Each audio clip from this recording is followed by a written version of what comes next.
Arestado ang isang lalaking pinaghahanap ng batas matapos mauwi sa arbadong engkwentro ang pagpapatupad ng warrant of arrest ng pinagsanib na pwersa ng pulisya ng Nagtipunan Police Station at 2nd Quirino Provincial Mobile Force Company sa barangay Disimungal, Nagtipunan, Quirino nito lang ika-2 ng Mayo nitong taon.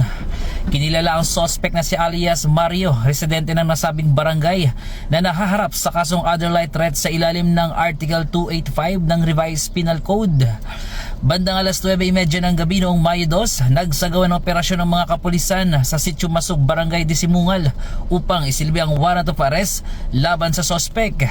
Habang papalapit ang mga operatiba sa tahanan nito ay bigla umanong nagpaputok ang suspect gamit ang isang improvised shotgun na nag-udyok sa mga pulis na gumanti ng putok bilang pagtatanggol sa kanilang sarili.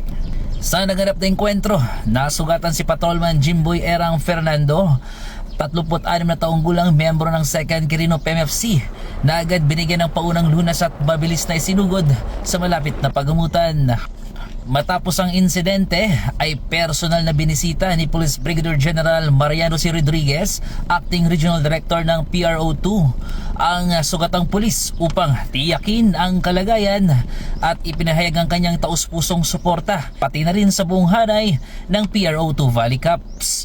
Pinuri niya ang pinakitang katapangan, dedikasyon at profesionalismo ng mga operatiba sa gitna ng panganib. Samantala na pag-alamang may tama din ng bala sa kaliwang bahagi ng dibdib ang sospek na pinaniniwalaang nakuha sa naganap na engkwentro na kaagad din dinala sa pagamutan. Ayon kay Police Colonel Paul Y. Gamito, Provincial Director, ang matagumpay na pagkakaresto na sa sospek ay bunga ng maagap at tuloy-tuloy na operasyon ng kapulisan at patuloy na pinapahalagahan ang kaligtasan ng bawat isa habang tinitiyak na ang batas ay naipapatupad ng naayon sa proseso. Mula rito sa lalawigan ng Quirino, nagbabalita ang inyong PNN correspondent, Police Staff Sergeant Jeff Janabasa.